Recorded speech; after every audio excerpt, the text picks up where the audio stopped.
Olá, seja muito bem-vindo a mais um programa Diálogo Aberto e nesta semana falando dois temas muito importantes para nós. Primeiro, vamos falar sobre o Setembro Amarelo, que é justamente esse período falando sobre a questão da saúde mental.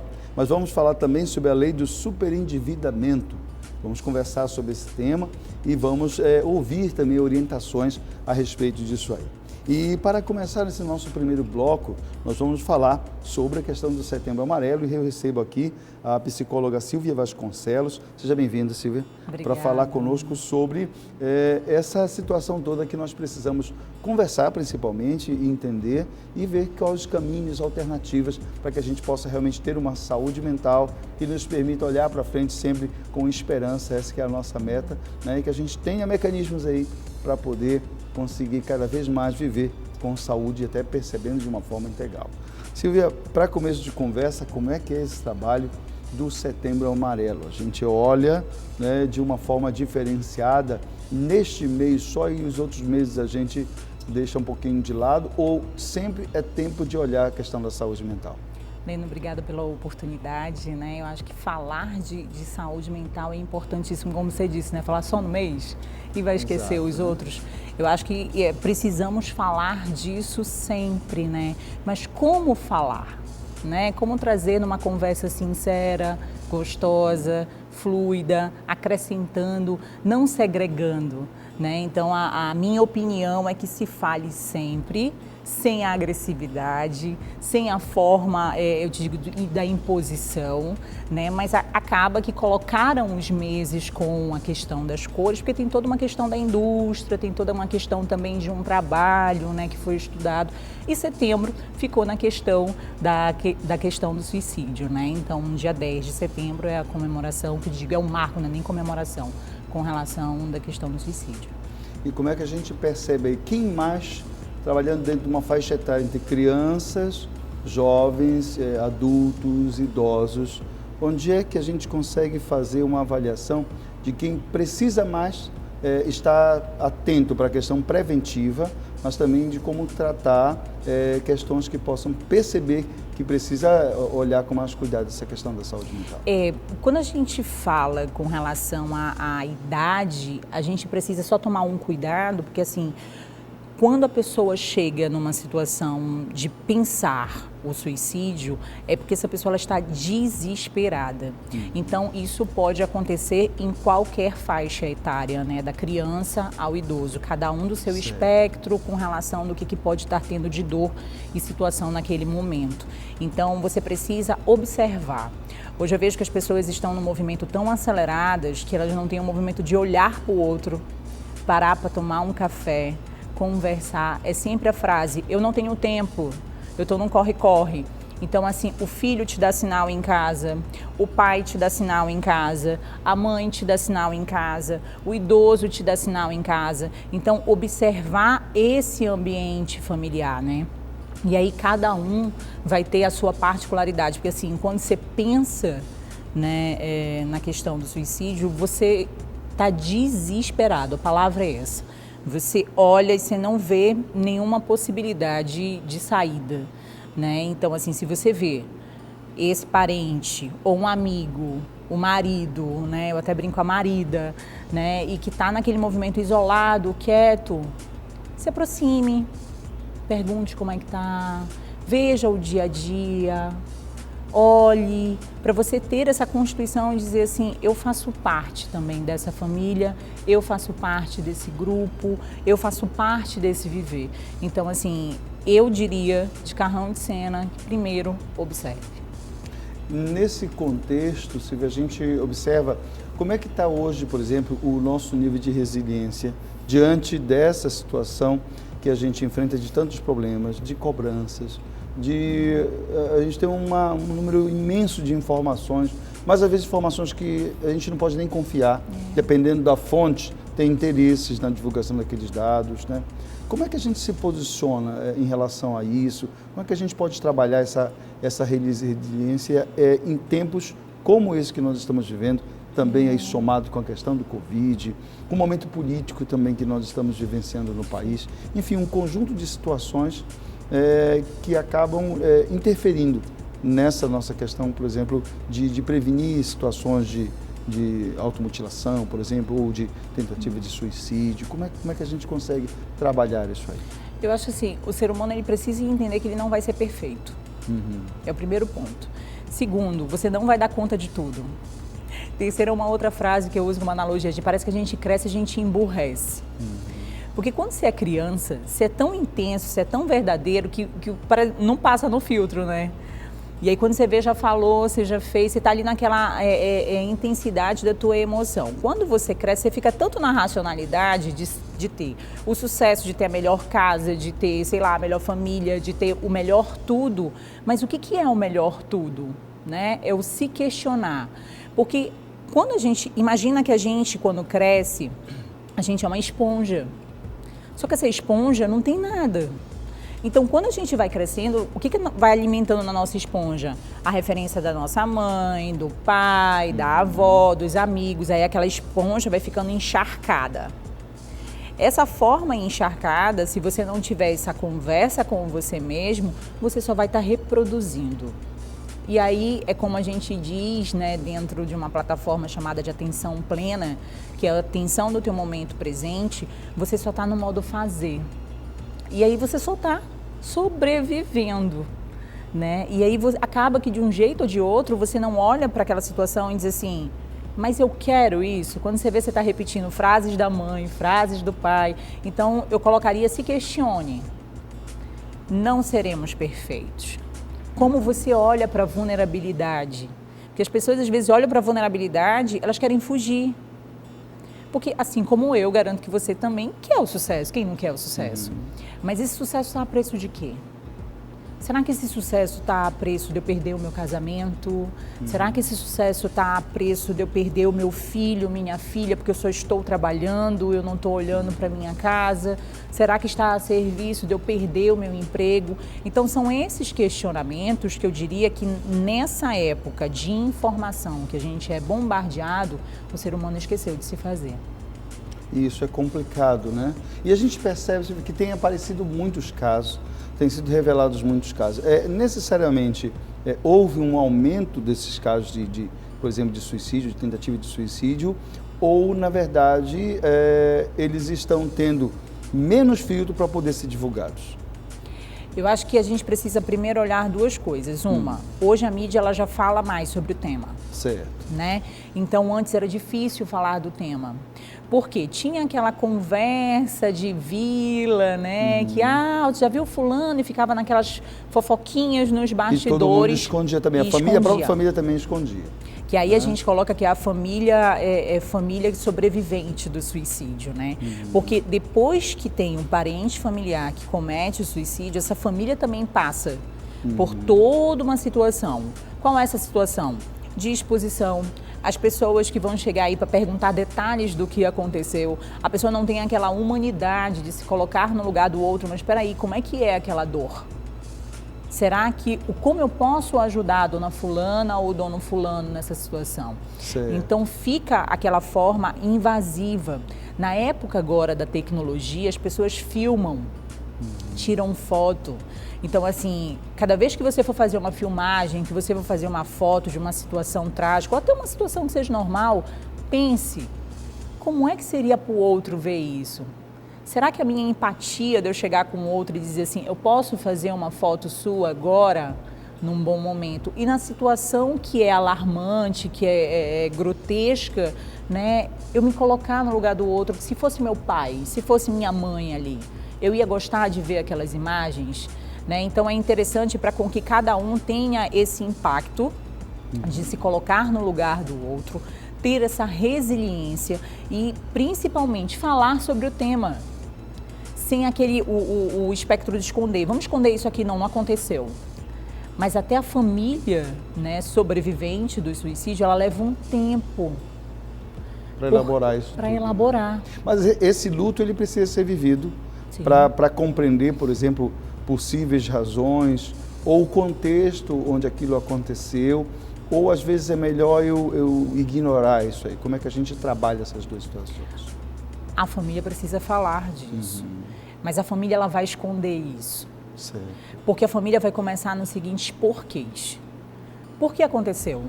O que eu não vi, aí vai para a culpa.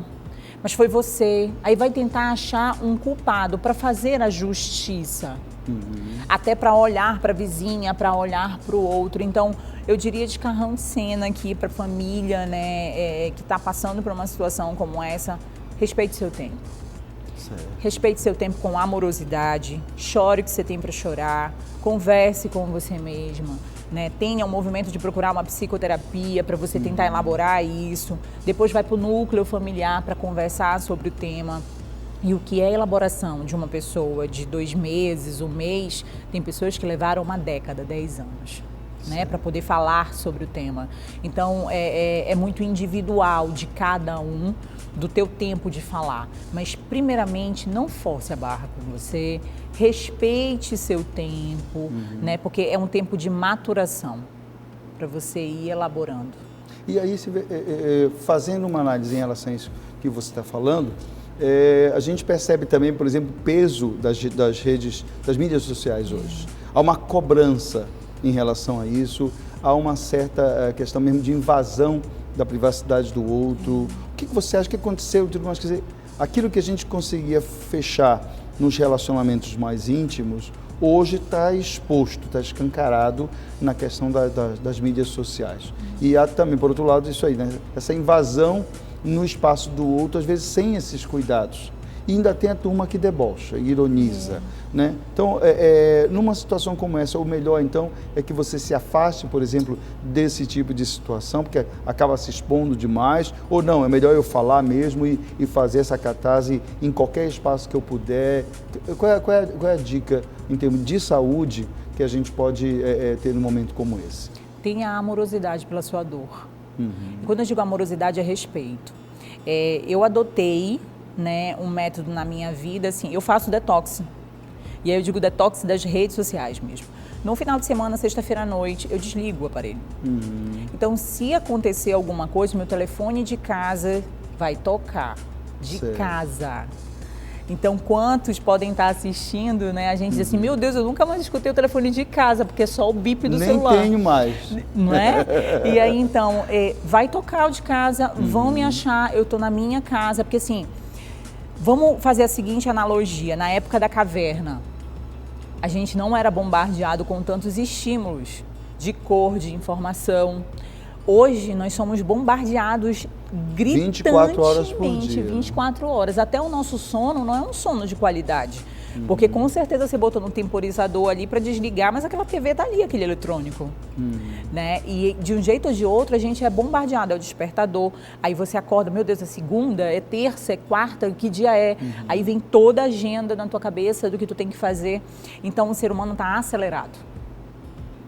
Essa forma acelerada engata na ansiedade. As crianças hoje, e aí eu vou ser até um pouquinho arrogante em dizer, mas a maioria está no espectro de ansiedade.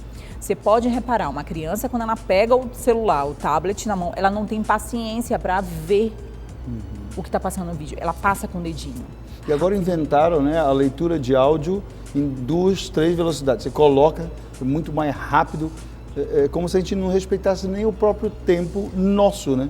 Orgânico, né? De pensar, então, em entender, compreender. A gente quer logo chegar ao final. A gente, realmente, essa questão da ansiedade, o professor Augusto Cury tem um livro interessante falando sobre a síndrome do pensamento acelerado, né? Que fala sobre essas questões da ansiedade. Mas, assim, aquilo que é muito típico, por exemplo, da adolescência, hoje está pegando, inclusive, pessoas com mais idade, né? Adultos aí com 40, 50 anos, que estão tão ansiosos também que, às vezes, você percebe que essa pessoa vai pirar, vai parar. Né? Vai dar como a gente chama, né? Vai dar um tilt ali e ele vai ter algum problema mais sério, né? Mas é isso mesmo, porque assim, quando você exerce uma pressão em cima de você, você vai começar a se comparar com o outro. Mas o outro tem um sucesso, conseguiu o carro tal, a casa tal, e tá. Mas aí, peraí, como é a vida do outro? Pelo menos na minha época, quando tinha questão de namorar, a gente via as colegas namorando, não tinha rede social. Hoje você ficou noivo, casou, já tá lá. Tá lá, Aí quando você olha instantâneo, aí vamos colocar, a marida pega ou a noiva pega, né, e diz assim, tá vendo? Você não me pede em casamento, olha o que está acontecendo, porque você não vai... Fulano foi passear, tá com um jantar romântico, foi para um show. E aí quando você pega essa grama do vizinho, você diz assim, eu quero ela, mas espera aí, aquela pessoa está naquela vida, está naquele momento, você quer isso para você? E pagando aquele preço também, aquele né? preço, justamente. Então, você quer aquilo para você? Então, uma das coisas que eu digo se questione. A informação veio para você da internet, espera aí, isso é de fato... Eu vou pesquisar um pouquinho aqui. Né? Ah, o fulano falou que é isso, mas espera aí, isso é de fato? Porque quando você cria o questionamento a título de você descobrir para você, não é um questionamento agressivo. É um questionamento de você se conhecer. E tem outra questão, né, Silvia? Está dentro de um determinado contexto, né? Não existe frases soltas totalmente significativas. Elas estão dentro de um contexto, de uma história, né, que levaram àquele resultado. Então, às vezes, a gente tem muito isso, né? Hoje está muito em voga. Você pega uma frase, tira do contexto, e claro, que fora daquele contexto onde ela está, ela pode ter um outro sentido, né? Uma outra percepção. Sim. Tem um psicólogo, né, que já faleceu, o Viktor Frankl, trabalha com a questão da logoterapia, que é a terapia de sentido, e ele percebe, ele diz o seguinte, uma das frases dele, né? Quando você tem um para que viver, você suporta qualquer como viver, né? Então, ou seja, uma percepção de olhar para o sentido daquilo que a gente faz. Como é que você percebe isso, por exemplo, na vida hoje, aí do núcleo familiar, daquele casal ali que precisa desse suporte, às vezes, para os filhos, né, de acompanhamento, mas também para os pais, né? Está naquele meio de vida ali que tanto os filhos quanto os pais precisam deles, né? Ou eles mesmo como referência, e na relação olhando um para o outro. Como é que você avalia hoje essa situação desse núcleo formador da família? Como é que está isso aí? Pegando a situação da pandemia, né, o número de quantitativos de separação aumentou. Né? E aí o questionamento é por que aumentou? Né? Esses casais não se conheciam. Eles foram obrigados a conviver dentro da casa. Então, no momento que eles conviveram dentro da casa, oi, você está aqui, olha. Então, eu ia fazer só um almoço, então um jantar, e eu te encontrava esporadicamente. Então, o que é família? Né? Então, assim, cada um vai ter uma identidade do que é família. Mas família é quando você já estiver lá velhinho, velhinha, você vai sentar na sua poltrona, pegar o seu cafezinho, você vai conversar com o seu velho. Você vai conversar com a sua velha, você vai olhar os seus filhos crescendo, cada um constituindo sua referência familiar. Mas para que isso aconteça, você tem que ter paciência, porque isso é uma construção. Então, assim, a base é o teu querer. O que tu vais colocar em cada bloquinho disso aí é o que tu vais fazer no dia a dia, com a paciência, com a resiliência. Com a perseverança. Com a perseverança, porque assim... Eu falo por mim, né? Eu até brinco com meu marido, que eu digo que tem horas assim que eu não me suporto. E eu sei que tem horas que ele também não me suporta. Então, por que eu vou agredir ele se eu estou, vamos supor, azeda? Né? Então, é eu ter o conhecimento de dizer assim, hoje eu não estou legal, hoje eu estou azeda. Então, eu já comunico para ele antes. Olha, hoje eu não estou legal, eu não estou bem, eu estou azeda. Então, ele já sabe, aquilo já não virou um pandemônio ali na situação do casamento. Né? Então, eu vejo que os casais transferem a sua responsabilidade. A maioria dos problemas hoje familiar é a transferência de responsabilidade. Então, eu, enquanto mãe, eu vou contrato uma babá. Ou então, eu tenho a minha mãe que está mais velha, eu ponho a minha mãe para cuidar do meu filho, porque eu vou trabalhar.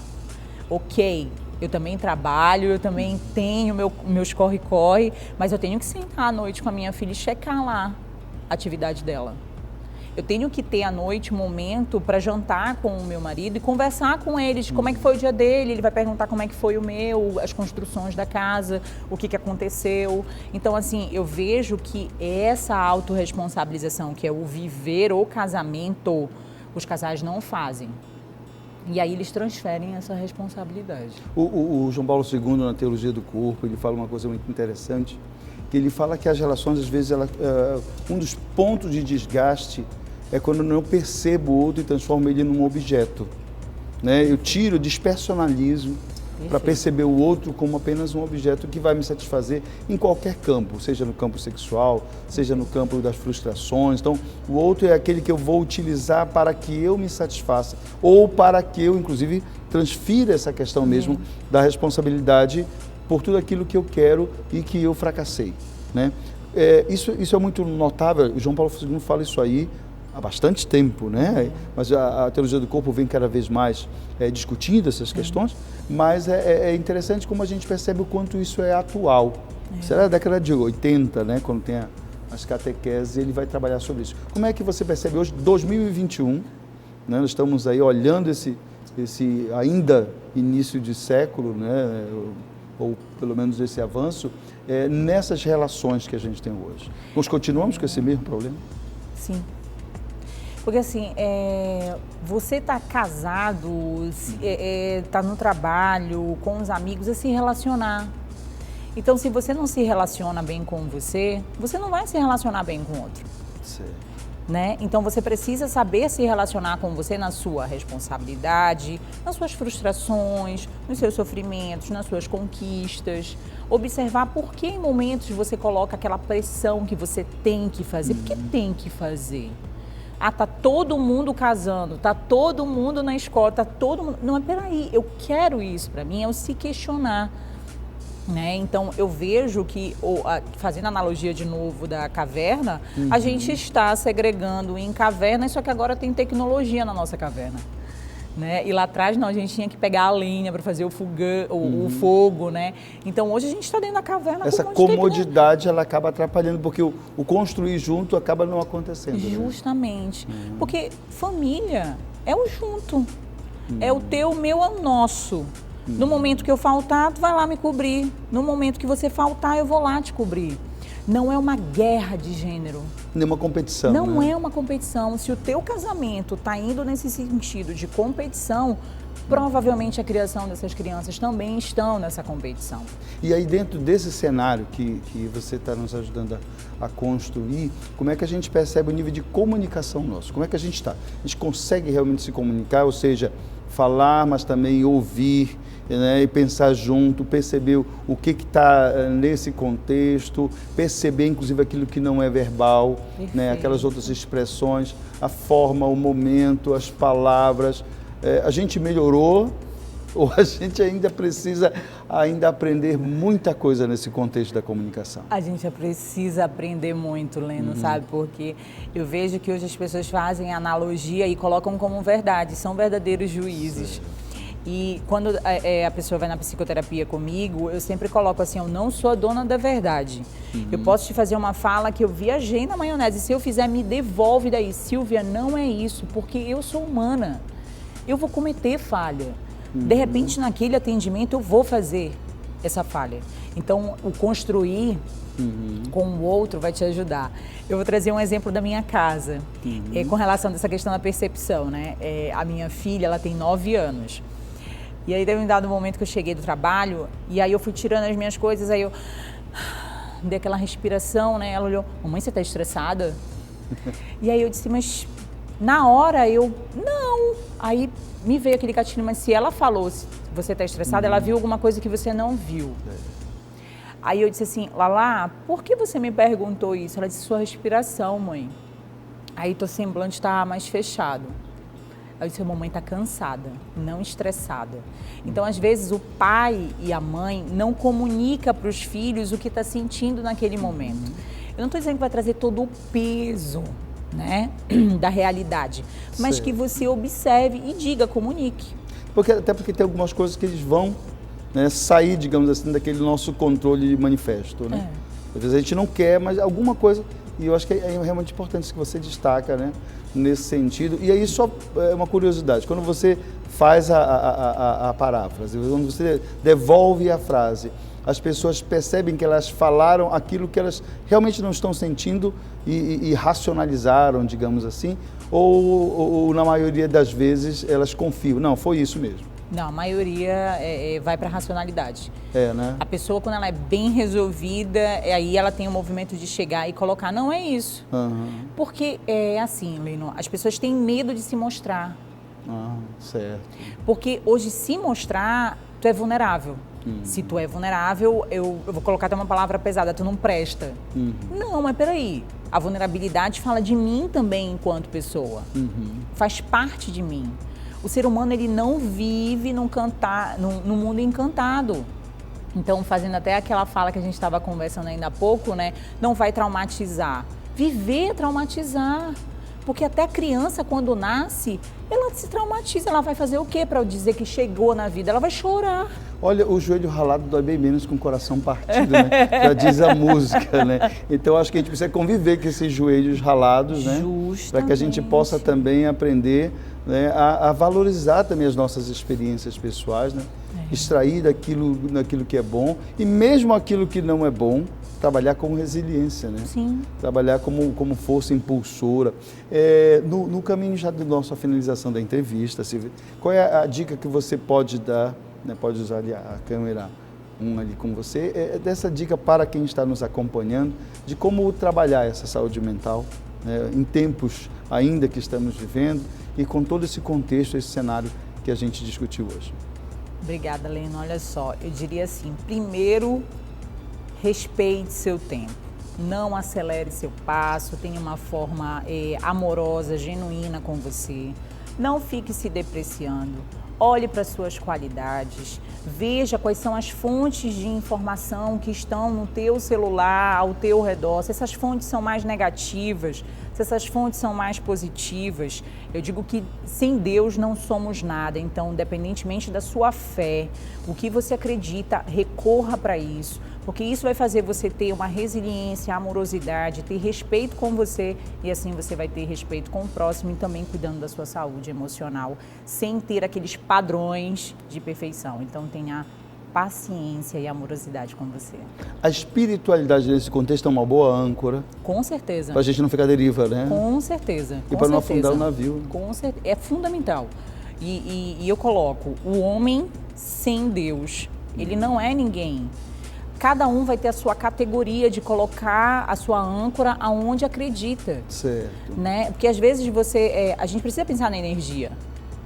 A energia do que eu estou ali entoando é o que eu acredito. Então, a física quântica explica isso. Se eu estou com um terço, eu estou com um japamala, aquilo você tá emantando aquela energia. Então, essa energia, quando você emanta para o bem, as coisas elas reverberam com certeza numa coisa bem bacana, bem legal. Obrigado, Silvia Vasconcelos, ela que é psicóloga clínica, psicoterapeuta individual e de casal. Então, como a gente falou, também sucesso no trabalho, obrigada, né? Nessas orientações. E a gente agradece também com você que nos acompanha. Nós vamos a um rápido break, depois a gente retorna com o segundo tema, mas não esqueça aí uma frase só para trazer essa referência que a gente falou há pouco, Silvia. Em nome da tua palavra, eu vou lançar as redes. A gente não pode esquecer disso. Um abraço, daqui a pouco a gente retorna.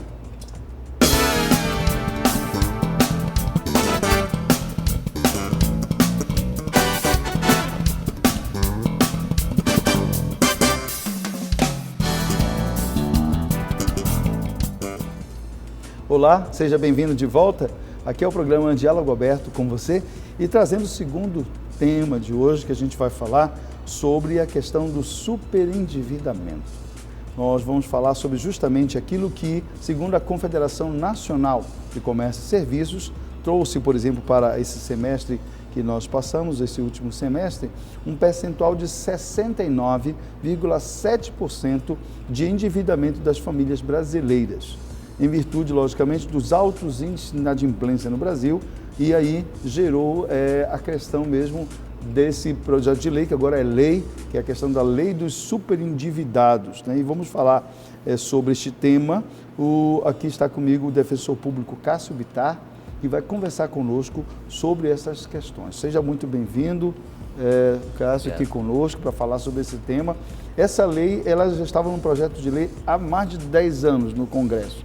Como é que foi essa construção e essa percepção aí de que cada vez mais as famílias brasileiras, infelizmente, têm se colocado nessa questão de endividamento? Seja bem-vindo mais uma vez. Obrigado. Sim, essa lei, a Lei 14.181 de 2021, entrou em vigor agora em julho de 2021. Ela tramitou como projeto de lei por mais de 10 anos no Congresso Nacional. passou por uma fase de amadurecimento e um amplo debate nas duas casas do Congresso Nacional, no sentido de que, primeiro, era necessário reconhecer a necessidade de estabelecer uma proteção ao consumidor superendividado. Por outro lado, era importante criar ferramentas que não fossem enfraquecer a economia. Porque muitas pessoas, inclusive justifica-se que a longa tramitação desse projeto, desse projeto de lei, né, para que se torne uma lei que altera o Código de Defesa do Consumidor, se justifica por isso, porque muitos doutrinadores, especialistas defendiam que ela poderia impactar no crescimento da economia. Quando, na verdade, hoje as pesquisas mostram que não, pelo contrário, ela deve resgatar muitos consumidores ao mercado do consumo, inclusive aquecendo a economia. Nessa questão, por exemplo, a criação do cadastro positivo e outras formas de analisar o perfil desse consumidor e dessa relação dele com o crédito, elas vieram também dentro desse contexto ou não tem necessariamente uma ligação entre um e outro?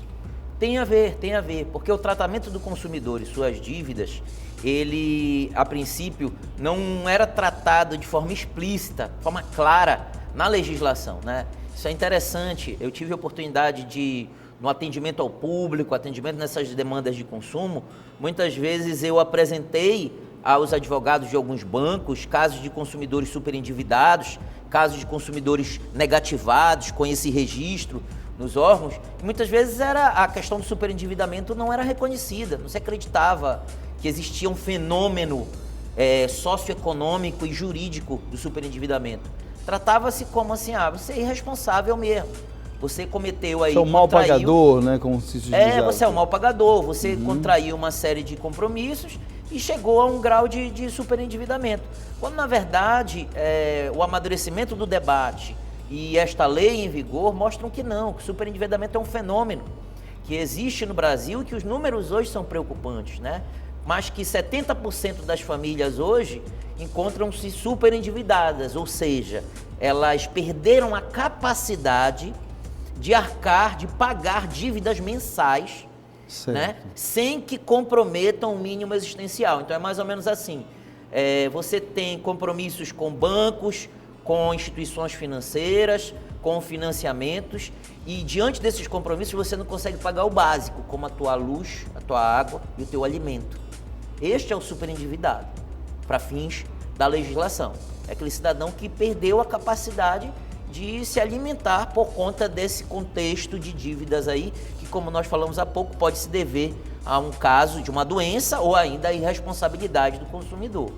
E isso passa, Cássio, numa educação financeira que precisa ser trabalhada desde o início, né? Por exemplo, eu comecei a trabalhar, ou mesmo a administrar um recurso, mesmo que pequeno, e isso vai ter desdobramentos à medida também que eu vou aumentando esse meu poder, né, em termos de consumo, né? Como é que se percebe essa questão da educação financeira no Brasil?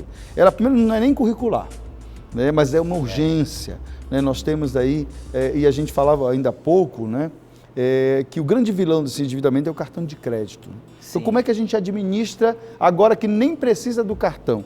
A gente utiliza, inclusive, os cartões virtuais e outras formas, compras pela internet, propagandas o tempo todo de acordo com o perfil. Como é que a gente analisa esse cenário todo?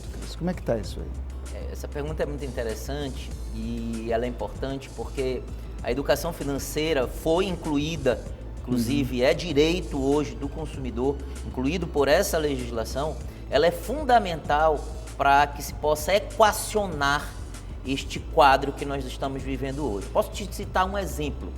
Há um tempo, e eu acho que esse exemplo dá para entender a importância da educação financeira. Há um tempo eu atendi um cidadão no Núcleo de Defesa do Consumidor da Defensoria e ele estava super endividado. Os empréstimos que ele tinha, chegava no dia, ele era servidor estadual, e os empréstimos que ele tinha consumiam quase todo o seu salário.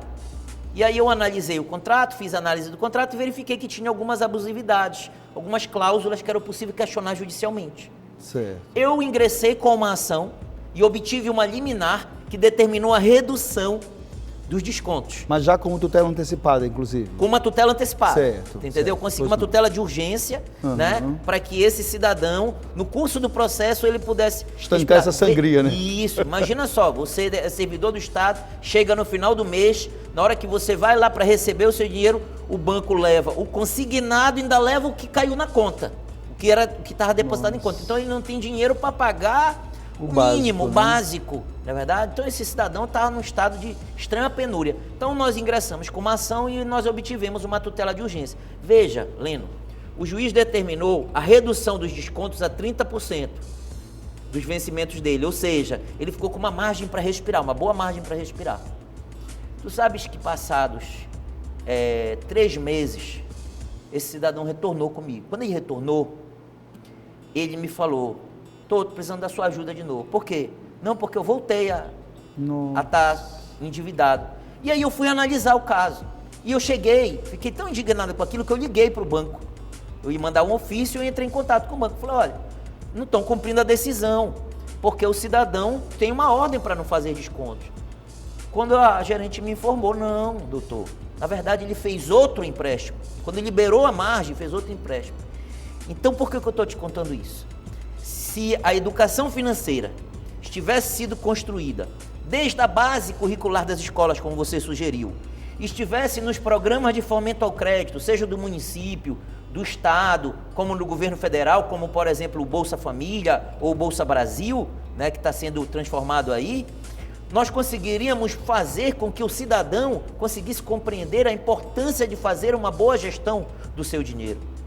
A educação financeira, ela deve ser trabalhada nas escolas, deve ser trabalhada nas paróquias, deve ser trabalhada nas famílias, para que as pessoas consigam compreender a gestão, a importância da gestão do seu dinheiro. E que muitas vezes o superendividamento, ele pode ser um vilão, não apenas para fins econômicos, pode ser um vilão para a própria família. Foi divulgada uma pesquisa do IBGE, faz tempo que o IBGE não divulga, mas em 2018, os índices de divórcio, sobre os motivos de divórcio, dentre as principais causas destacava-se crise financeira. Então, ou seja, as famílias estão ruindo, perdendo o seu papel, que é justamente transmitir valores às novas gerações, né? Fomentar valores, formar cidadãos, acompanhar, que não é só as escolas que fazem isso, por conta, principalmente, dentre outros fatores, existem outros fatores, da crise financeira. Então, a educação financeira, ela surge realmente como uma importante ferramenta para mudar esse cenário, como no caso desse cidadão. Certo. Então, a partir daí, quando ele pediu um novo atendimento, eu disse: não, meu senhor, agora, para que a gente possa lhe ajudar novamente, eu preciso que você passe por um programa de educação financeira. Então, nós passamos a explicar para ele princípios, a importância de poupar e desmistificar algo que as pessoas confundem. As pessoas pensam em educação financeira, elas pensam no investidor, né? A pessoa, educação financeira é para investidor, é para quem tem muito dinheiro. Não é isso. Educação financeira é para que você possa ter que você possa exercer uma boa gestão do seu dinheiro, tá certo? E aí, nesse caso, por exemplo, um questionamento que a gente pode fazer. Ok, foi feita essa primeira redução, a tutela de emergência, mas o banco voltou a ofertar crédito para ele. Uma das medidas, por exemplo, dessa decisão não seria orientar para que, por exemplo, o banco não permitisse, não liberasse, porque já que existia um comportamento que até aquele momento, né, era uma suspeita e depois veio a confirmar, né, que era esse comportamento do consumo excessivo e de forma sem considerar outros elementos, não teria, por exemplo, o banco que negar esse crédito ou de não liberar, uma vez que até estava recebendo já uma certa sanção pela situação mesmo do comprometimento dele. Como é que fica essa história? É muito boa essa pergunta, porque ela vem ao encontro de uma das novidades que foi trazidas na nova lei. Certo. Hoje a legislação obriga que a instituição de crédito, primeiro, que ela tenha, vamos dizer assim, um certo controle na hora de assediar o consumidor. Certo. Segundo, na hora dela ofertar crédito, contratar empréstimos, repactuar empréstimos, ela deve fazer uma análise da sua situação. Certo. Então, hoje a legislação obriga, principalmente em relação a consumidores idosos, pessoas em situação de vulnerabilidade, pensionistas, né? O banco, ele deve fazer essa análise, né? Que você, inclusive, pergunta, ele deve fazer essa análise. Então, o senhor quer dinheiro emprestado? Deixa eu verificar aqui. Olha, mas o senhor tem um histórico de superendividamento, o senhor já tem um compromisso com o banco A, B, C. Como é que o senhor vai pagar a sua conta de energia se o senhor pegar esse dinheiro? A lei instituiu uma política de lealdade, pelo menos deve ser observada. Que é a questão que você fala do consumidor de boa fé. Isso, né? uma política de a necessidade, existe uma lealdade entre consumidor e fornecedor, de forma de o fornecedor saber se realmente você vai ter condições de pagar. Até então, as instituições financeiras, muitas vezes pelo próprio modelo que é criado, né, as pessoas têm que bater meta, gerentes têm que bater meta e tudo mais, eles saem emprestando dinheiro, independente se você vai ter como pagar, se você vai ter condições de pagar. Então hoje, se exige que a instituição financeira tenha feito uma análise prévia para saber quem tem e quem não tem condições de contrair novos empréstimos. Aí entra no perfil, por exemplo, você falou do funcionário público, né? Ele tem uma certa estabilidade, né? Ele tem, digamos assim, um histórico já de vínculo com a empresa, ele tem um perfil socioeconômico, ele acaba sendo um atrativo muito grande, por exemplo, para as financeiras, né? E para outras empresas que trabalham nessa linha, né? Como é que esse filtro, por exemplo, que a lei vem trazer, ela faz esse controle, por exemplo, desse assédio que é de forma intensa, né? Somente o servidor público, ele sabe que é o próprio banco onde ele tem conta, até porque há esse perfil também nas mídias sociais, dependendo do que você busca, há um cruzamento dessas informações. Como é que ela trabalha esse limite do assédio? Primeiro, ela vem estabelecer a legislação, né? A Lei 14.181, que alterou o Código de Defesa do Consumidor, certo. Ela estabelece como prática abusiva, né? Como reconhece a abusividade no assédio indiscriminado, certo, aos consumidores, né? Em especial os consumidores em uma situação de vulnerabilidade, como extra vulnerabilidade, como idosos, pensionistas e demais casos. Agora, o que é interessante em relação a esses grupos? Duas legislações o protegem aí. Primeiro, a Lei de Proteção de Dados, porque os dados do servidor, os dados do pensionista, que o pensionista muitas vezes ele é um alvo, ele acaba sendo mais alcançado, mais atingido do que o próprio servidor, né, aquele que recebe uma aposentadoria, uma pensão, os dados dele estão no banco de dados, seja um banco de dados oficial ou um banco de dados de uma operadora de telefonia. Certo. Se esses dados estão lá e forem disponibilizados para uma operadora de crédito, ela começa a receber assédio. Porque lá consta na telefonia, fulano de tal, contratante, qual é a sua função, o pensionista.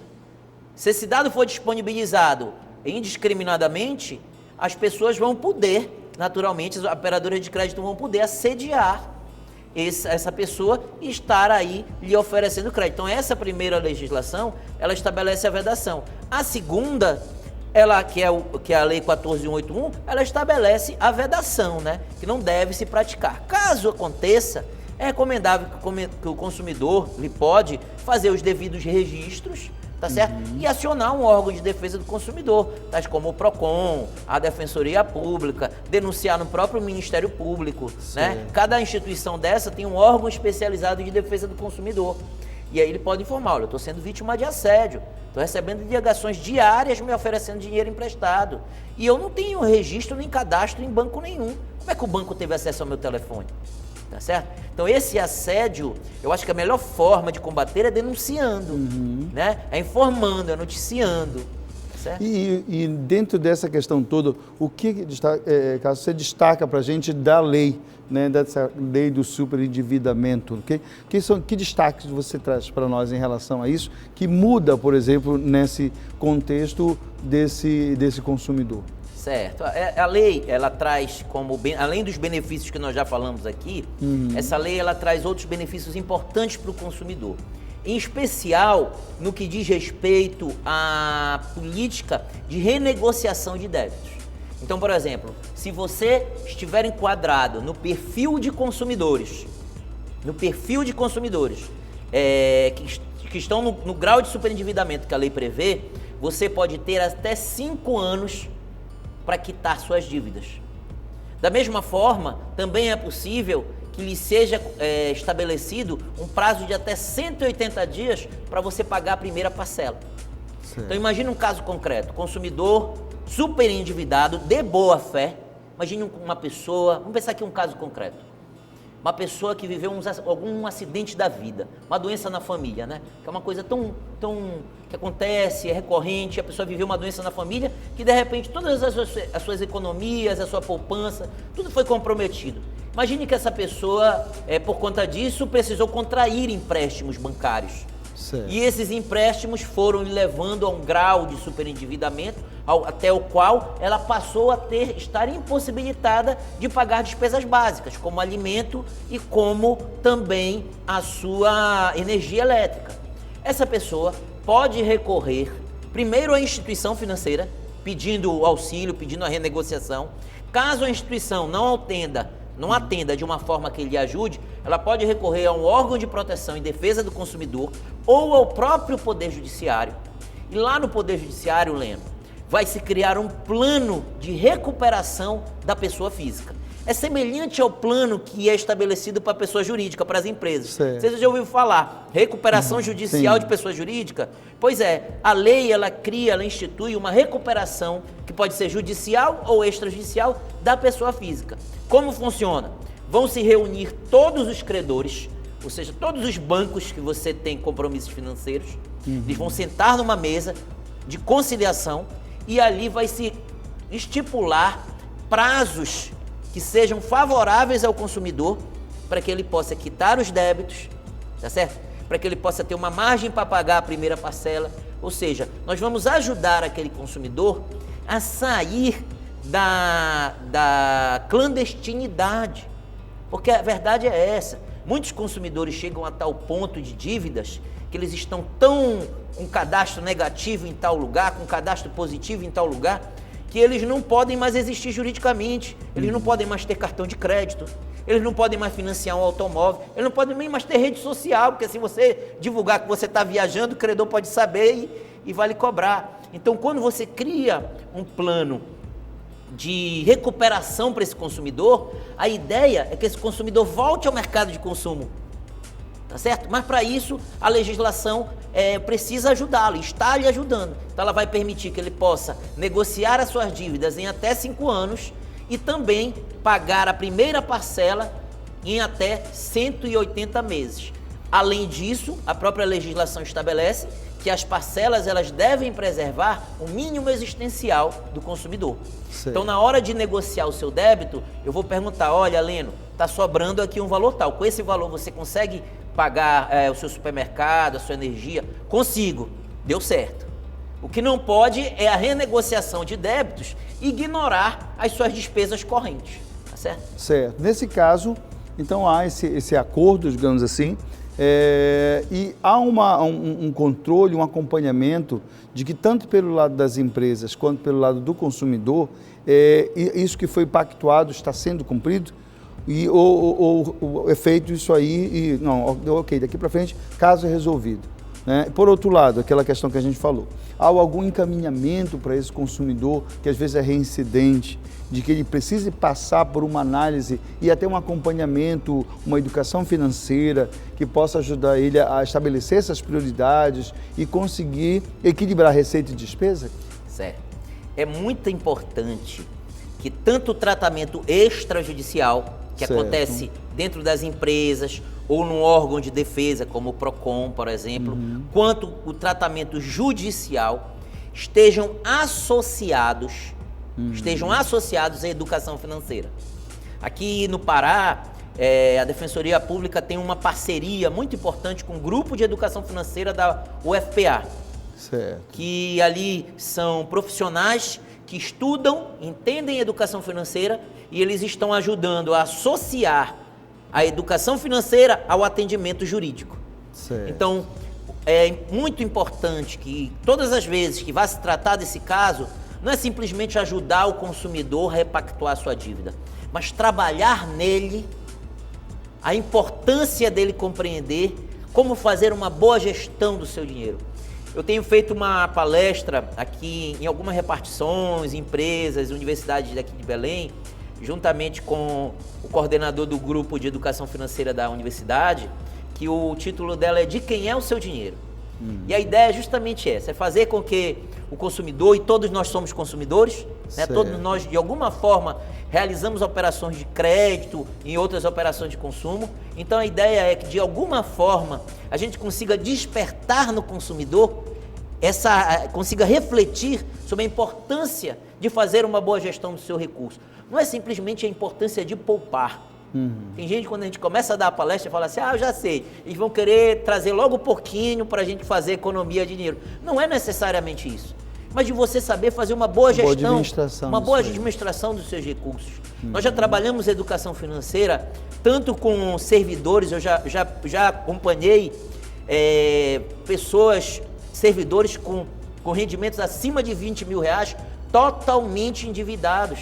Da mesma forma, eu já atendi feirantes na mesma situação de superendividamento. E nos dois casos, nós já conseguimos trabalhar a educação financeira para conseguir reinventá-los enquanto gestores da sua própria vida e dos seus próprios recursos.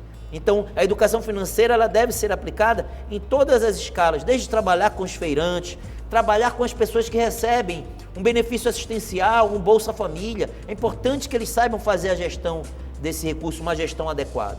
Ok, porque o objetivo sempre é esse, né? A autonomia de cada um, né? Sim. Dentro dessa questão. Alexandre, para a gente encerrar, no caminho já de encerramento da nossa entrevista, eu queria pedir a você, então, para falar com o nosso telespectador, né? E orientá-lo. Olha, primeiro, a análise, você já disse, né? Quando as minhas dívidas não conseguem me dar condições de, nem que seja com uma pequena folga, pagar aquilo que é prioridade, aquilo que eu não posso, eu posso perceber que há um endividamento acima do que deveria ser, né?